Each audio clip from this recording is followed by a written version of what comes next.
our dreams came true. Guess you gave your things I didn't give to you. Tony got laid off. We were in the process of losing our apartment. Old friend, why are you so shy? The landlord sold the house. He knocked on the door and he said that he was gonna have someone come and take all our stuff. And she took her stuff to school in a backpack so that she wouldn't lose it. Never mind, I'll find someone like you. I wish nothing but the We had nowhere to go, like nowhere. We didn't have any money at the time to get a place. I remember you said sometimes it lasts in love, but sometimes it hurts instead.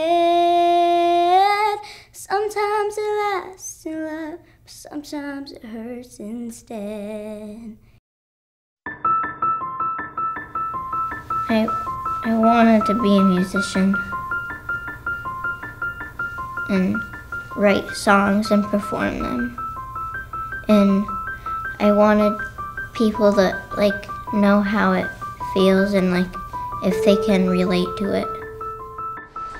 I was worried about the kids, and worried about them telling their friends that they live at a homeless shelter. I was really nervous that we would be staying there, and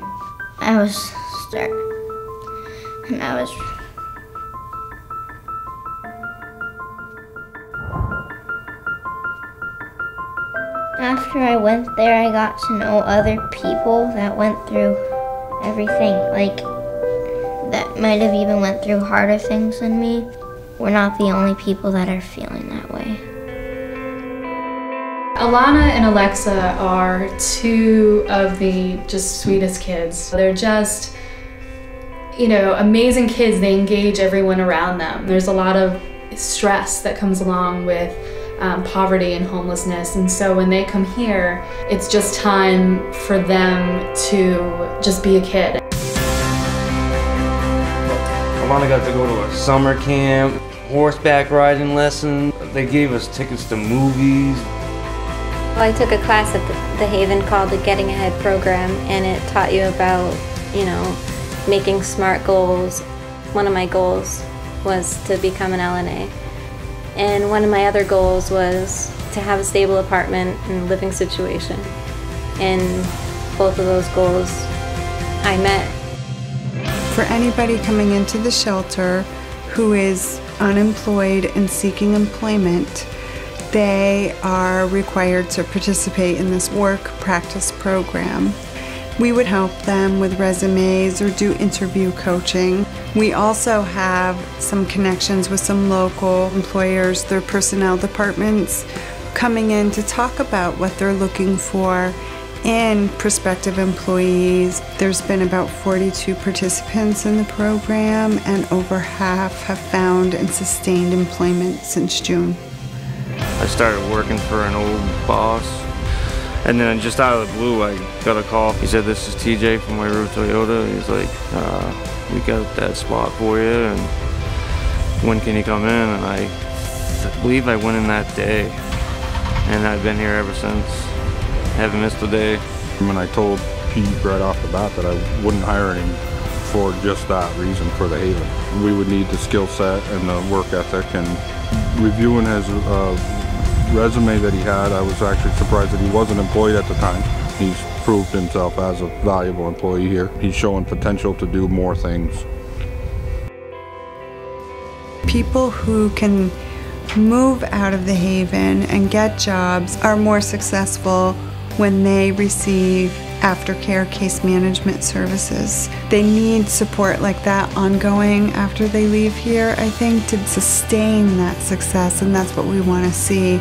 And I think that's one of the key components with the Codas. They've stayed connected. They've come to us when they've run into a glitch and need a little help. I think that's really where our focus needs to be. How do we motivate people to want to stay connected, to get those services and not only come to us when they're in crisis?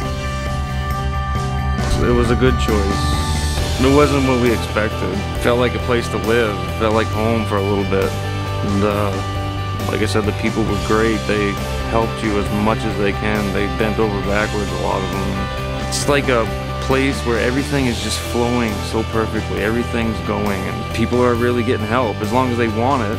You know, they can choose what they take from it. It's a great place, and if there wasn't people out there helping that place, this Upper Valley would be screwed. You know, we did what we had to do while we were there. We, you know, made all the appropriate steps and moved over to a regular apartment. And we've been there going on 2 years now. And everything's good, you know, as good as it can be, you know. Kids are happy, you know, we got things. It's all that matters to me, as long as everybody's happy. Now's all we got, and time can't be bought. I know inside my heart forever will Alana is more self-aware than the average kid her age, and she's also just incredibly talented, and she's unafraid to take risks. Most kids are like, I want to be famous, and ta-da, that's it. She said it so well, you know, she wants to move people. She wants to make people feel things. I mean, I feel moved just working with her. You know, she moves me in lessons. So, you know, pretty much say it's your job to make me cry. So. Love will remember you, and love will remember me. I know. I was really happy that I got to learn more things, and now I can perform better. And I love to write songs about things that you can't exactly say in other ways, and they would just be able to hear it from a song that you love. Remember, love will remember, love will remember.